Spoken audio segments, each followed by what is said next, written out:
2024 수시 대학별 지원 전략 한국 외대를 맡은 강남하이퍼 목도관 이혜림이라고 합니다.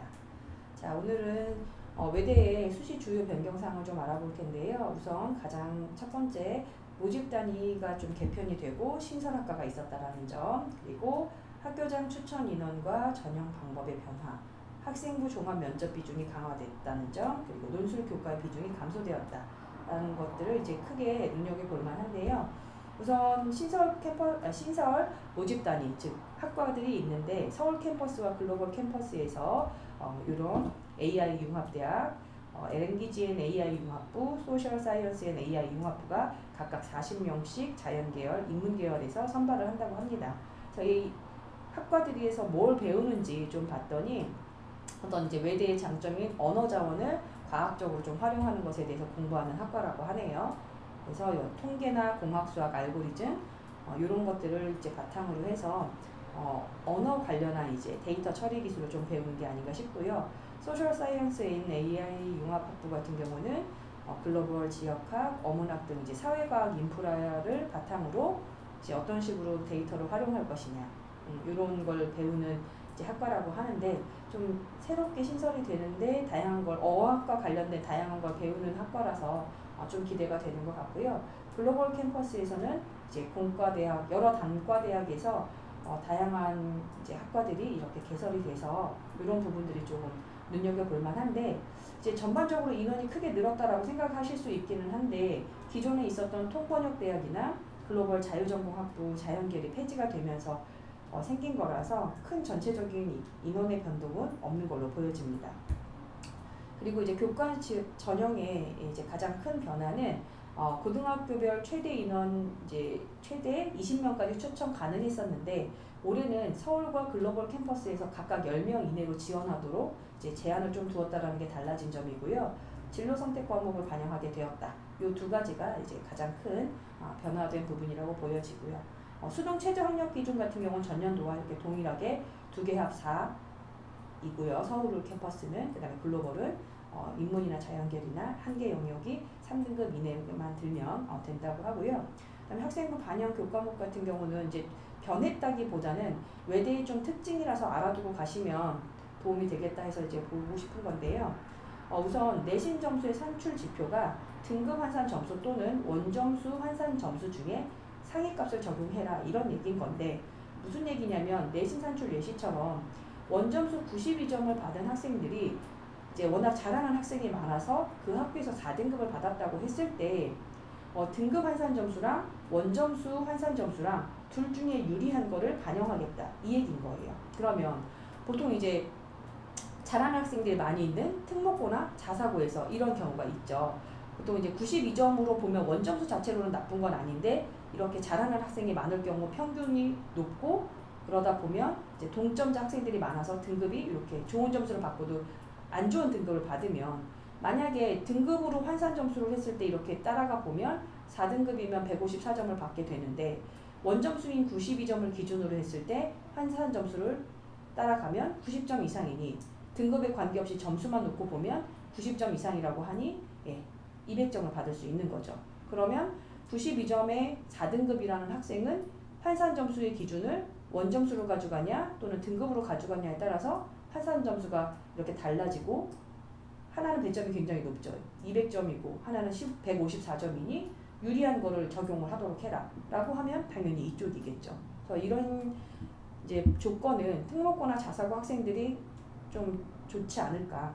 그럼 점수가 좋음에도 안 좋은 등급을 받은 학생들에게 조금 보완할 수 있는 조건이라고 생각이 들어요. 그래서 외대랑 유사한 이제 선호도나 이제 기준을 잡고 보는 학교들이 학생들이 이제 경희대나 시립대를 많이 이제 같은 선상에서 놓고 볼 텐데 이 학교들은 또 석차 등급별 환산 점수를 주기 때문에 나에게 어떤 조건이 유리할지 한번 생각을 해보시면 도움이 될 것 같습니다. 자, 교과 전형의 전년도 입시 결과인데요.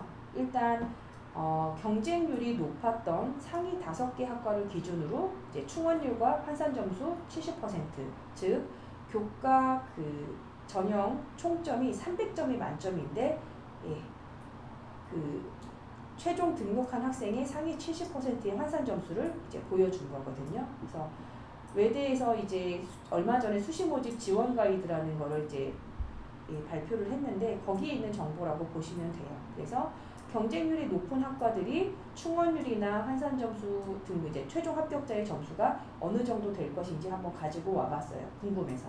그리고 상위 경쟁률이 이제 조금 낮았던 하위 5개 학과들의 이제 환산 점수와 충원율은 어떤가 이제 보면 전반적으로 충원율은 다 나쁘진 않았던 것 같은데 이제 똑같이 충원율은 낮지만 하나는 좀 입결이 높은 학과 또는 입결이 낮은 학과 이런 식으로 좀 보이고요.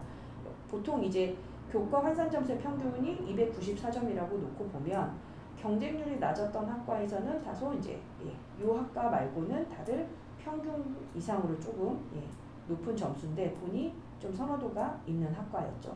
그러니까 이거는 보면 경쟁률이 좀 실제로 생각보다 높지는 않았는데 입결은 높다. 즉 어떻게 보면은 좋은 점수들의 학생들이 경쟁을 하다 보니 지원할 수 있는 그 인원들이 생각보다 이제 많지 않았다. 즉 학생들이 좀 덜 썼지 않았을까? 아무래도 저기는 좀 높은 조건을, 좋은 조건을 가진 학생들이 쓸 거야라고 하고 좀 덜 지원한 게 아닌가라는 생각이 들고요. 그 다음에 이제 상위 5개 학과 같은 경우는 이 2개 학과는 학생들이 좀 많이 선호하지 않을까 싶어요. 그래서 이제 경쟁률도 그만큼 높고, 입결도 좀 높은 거로 보여지고요. 그리고 이제 나머지 3개 학과는 사실 입결은 높지 않은데 경쟁률이 높았다. 이건 어떻게 보면 학생들이 다소 이제 눈치 싸움을 하고, 입결이 낮을 것으로 예상하고 많이 는 건 아닐까. 이런 식으로 예상을 해볼 수가 있겠죠.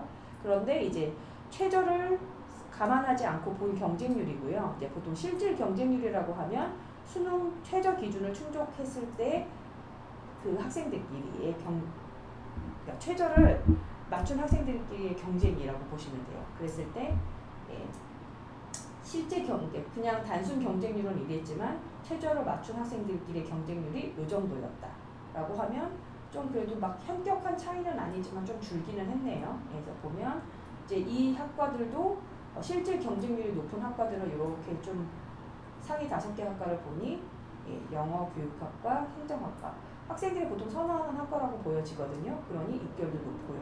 근데 이제 이런 포르투갈어 학과는 선호도가 높지는 않은데 입결이 그래도 이런 학과보다 어떻게 보면 이 학과 2개가 더 입결이 높을 것 같았는데 이 학과가 좀 높았네요. 그러니까 이 얘기는 여기에 이제 학생들이 생각보다 좋은 점수 학생들이 좀 들어가 있었다라는 생각이 이제 보여요. 그리고 그다음에 여기 같은 경우는 이제 하위 5개 학과인데 실질 경쟁률이 진짜 좀 이거는 좀 해볼만 하다라는 생각이 드는 경쟁률이 좀 보여지는 것 같은데 이제 입결을 보면 LD를 제외하고는 평균보다는 좀 다 낮은 입결을 보여서 약간 이런 부분들도 어떻게 보면은 학생들이 좀 눈여겨볼 학과지 않을까 저는 생각이 드는데 매년 이런 결과가 나오는 건 아니니 한 3개년 정도의 흐름을 좀 파악을 하시고 만약에 이제 내가 너무 가고 싶은데 점수가 약간 부족하다라고 하면 이런 것들을 참고로 해보시면 좋겠죠. 자, 일단 우선은 서울 캠퍼스 위주로 볼 거고요. 글로벌 캠퍼스 같은 경우는 전년도 입시 결과는 수시 모집 그러니까 올해 발표한 수시 모집 지원 가이드를 좀 참고로 해보시면 좋을 것 같습니다. 학생부 종합전형에서 좀 변화된 점은 면접형, 서류형 모두 좀 인원이 늘었다는 거 그리고 제일 좀 눈여겨볼 거는 면접평가 비중이 좀 많이 늘었다. 그래서 거의 반반이라서 좀 영향력이 크지 않을까 보고요. 그 다음에 학업용 서류평가의 평가 요소가 학업 역량, 진로 역량, 공동체 역량으로 바뀌었다는 점이 좀 눈여겨볼 만한 거고요. 이제 모집 인원을 구체적으로 얼마큼 이제 변했냐 이렇게 이제 보게 되면 면접형에서 좀 인원이 많이 늘었고 서류형에서는 약간의 아주 소폭의 증가와 약간의 이제 감소가 있었고요. 그다음에 이제 기회균형은 조금 늘었다. 그래서 전반적으로 큰 변화를 보이는 건 면접형이라고 보여지는데 일단 면접 비중을 강화했을 때 올해 어떨까 싶네요. 우선은 서류에서 조금 아쉬운 학생들이 이제 면접을 가서 이제 역전을 노리고 보통 이제 가겠죠. 그러면 면접 비중이 커진 만큼 면접에 좀 자신이 있다라고 하면 좀 약간 승부수를 띄워볼 만하지 않을까 싶고 보통 이제 이 종합전형에서는 최대 4회까지 각각의 이제 전형이죠. 면접형, 소프트웨어 인재, 서류형, 기회균형을 각각 다 이제 지원할 수 있다고 하니 부분도 참고를 해보시면 좋을 것 같습니다. 자, 평가 요소가 조금 차이가 나서 좀 가지고 와봤는데요. 면접형은 진로 역량을 50%를 보고요. 서류형은 학업 역량을 50% 본다고 하니 본인이 어디 쪽에 조금 더 강점을 가지고 있는지 생각을 해보시고 여기에 맞게 좀 지원을 해보시면 좋겠고요. 그 다음에 이제 소프트웨어 인재 면접 평가에서는 평가 요소가 또 이런 식으로 비중이 좀 다르네요. 학업 역량과 진로 역량을 각각 40%씩 보고 공동체 역량 기준이 이제 한 20%라고 하니 참고해 보시기 바랍니다. 그리고 종합 전형의 입결을 보게 되면은요, 여기도 이제 아까처럼 경쟁률이 가장 높은 학과들의 충원률과 등급 이제 평균을 좀 봤는데 분이 경쟁률이 좀 높았던 게 여기 영어 교육학과, 중국어 교육학과. 확실히 여기는 교과도 그렇고 좀 학생들이 선호하는 학과로 보이네요. 그리고 여기 보게 되면은 이제 사실 이 학과는 그렇게 선호도가 높은 학과가 아닌데 여기 중간에 좀 들어와 있다라고 보여지고, 그리고 또 환산점도 생각보다 그럼에도 불구하고 좀 낮지는 않네요, 입결이. 그리고 오히려 이제 이쪽인데 사실 이 점수는 제가 생각하기에 이쪽은 외고 학생들이 좀 많이 들어가 있어서 이렇게 좀 상대적으로 이 학과들에 비해서 낮은 게 아닐까라는 생각이 들어요. 그래서 이 얘기라면 외고나 자사고 학생들은 이 정도 등급이면 좋겠지만 일반고 학생이라면 사실 조금 더 3등급이나 4등급에 보다는 더 좋은 입결을 가지고 가야 되지 않을까 싶고, 하위 5개 학과들도 보시면 환산 점수가 굉장히 이제 4점대로 좀 형성이 되어 있고, LT 학부 같은 경우에는 2.9. 그러니까 여기는 이제 선호도가 높은 학과고 좀 아무래도 기존 계속 입결이 높았던 학과다 보니까 이러지 않을까 싶고요. 그래서 보면 3.4라는 기준을 놓고 봤을 때 전반적으로 조금 다 낮은 학과, 등급이 낮게 나온 학과는 아무래도 외고나 자사고 학생들에 좀 영향이 있을 거로 보여지고요. 그리고 이제 서류형에서는 이제 확실히 서류형은 환산 점수가 면접형보다는 확실히 기준이 더 높은 걸로 보여지네요. 평균이 2.9라고는 하지만 미디어 커뮤니케이션이나 행정이나 경영 같은 경우는 사실 굉장히 좀 2점대보다 더 앞쪽에 형성이 되어 있어서 편차가 좀 학과마다 좀 크지 않나. 그래서 언어냐 비언어 학과냐에 있어서 서류형은 좀 편차가 커서 이걸 좀 참고를 해보시면 좋겠고요. 하위 5개 학과 같은 경우에는 경쟁률이 일단은 이제 LD랑 LT는 경쟁률은 높지 않지만 입결은 비교적 좀 높은 편이다라고 좀 생각을 해보시면 좋겠네요. 이제 여기 서류형도 사실 비선호학과 언어 계열 같은 경우는 입결이 좀 낮아서 한 입결이 뭐 면접형이나 서류형 같은 경우는 조금 거의 마지막에 있는 친구들은 좀 유사할 수도 있겠다라는 생각이 좀 들기는 하네요. 보시면 이제 다음 논술 전형인데요. 논술 전형 같은 경우는 학생부 교과 전형이 이제 20%로 변했다는 점. 그래서 30%에서 교과 비중이 20%로 좀 축소됐다는 점이 전년도와 다른 부분인 거고요. 요거는 이제 눈여겨볼 만한 건데, 자연계 학생들이 이제 논술이 시험 범위가 보통은 미적이 들어가 있기 마련인데 미적이 빠져 있고 수원과 수투 부분만 이제 보는 이제 논술이라서 미적에 좀 자신이 없는 학생들은 이런 외대의 자연계열의 논술 조건을 좀 참고를 해봐도 좋지 않을까 싶고요. 그다음에 자연계열에서도 문항수가 10문제, 자연계열에서는 문항수가 10문제에서 7문항으로 줄었다고 하고요. 그래서 일단은 비중도 줄었지만 실질적으로 영향력이 굉장히 좀 적은 걸로 알고 있습니다. 왜냐하면 이제 이 또한 등급 환산 점수나 원점수 환산 점수 상위값을 좀 적용을 하다 보면 학생들이 본인이 좋은 조건으로 하다 보면은 아까 이제 그 교과처럼 유리한 것들이 나올 수가 있고, 등급과 등급 차이에 이제 급간에서 크게 감점되는 게 좀 적다 보니 비중은 많이 적다고 하고요. 최저도 전년도와 크게 다른 점은 없고요. 그래서 일단 새로 신설되는 학부들도 기존 이 등급 이 2개 영역 합이 4 이내만 들으면 되는 것과 동일한 기준이라고 하고요. 그래서 글로벌 캠퍼스는 최저가 없는 부분은 아시는 부분이라고 생각을 하고 넘어가도록 하겠습니다. 그래서 논술 전형 같은 경우도 입시 결과를 좀 보게 되면 논술은 경쟁률 이제 이것도 마찬가지로 일반적인 경쟁률과 실질 경쟁률을 기준으로 2가지의 입시 자료를 좀 나눠서 볼 텐데, 이제 논술 점수의 평균과 그 다음에 내신 환산 점수의 평균인데 700점 만점이고 보통 여기는 이제 300점 만점이에요. 그런데 이제 봤을 때 사실 내신 환산 점수는 이게 300점 만점이면 거의 이렇게 큰 차이가 없다라고 보여져요. 심지어 이제 미디어 커뮤니케이션 학과 같은 경우는 이 정도 점수인데도 된다라고 하는 거니까요. 그래서 봤을 때 일단 논술을 제일 잘하는 학생들이 몰려 있을 것 같은 학과는 이제 정치외교학과나 또는 이제 LT 학부 이런 데가 좀 논술 점수가 좀 높게 잡혀 있네요.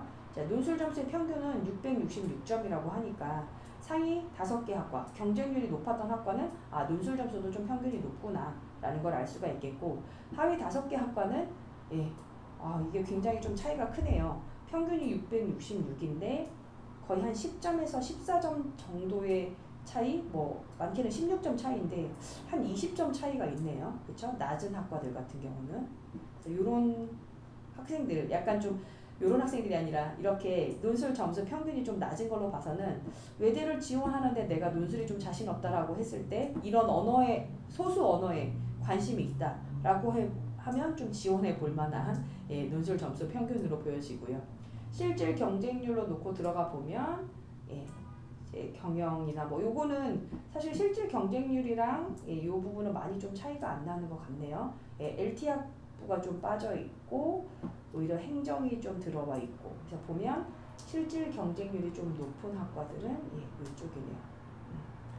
그리고 보면 이제 여기랑 좀 비교되는 게 몽골어 학과나 실질 경쟁률이 좀 이렇게 낮은 하위 학과가 이런 학과로 좀 보여지네요. 물론 이제 여기랑 이쪽이랑 중복되는 것도 있지만요. 그래서 보시면 내 논술 평균이 660으로 보면 여기도 마찬가지로 이렇게 더 낮은 학과들. 물론 이제 페르시아나 이란은 중복되는 거긴 한데 몽골도 역시 낮네요.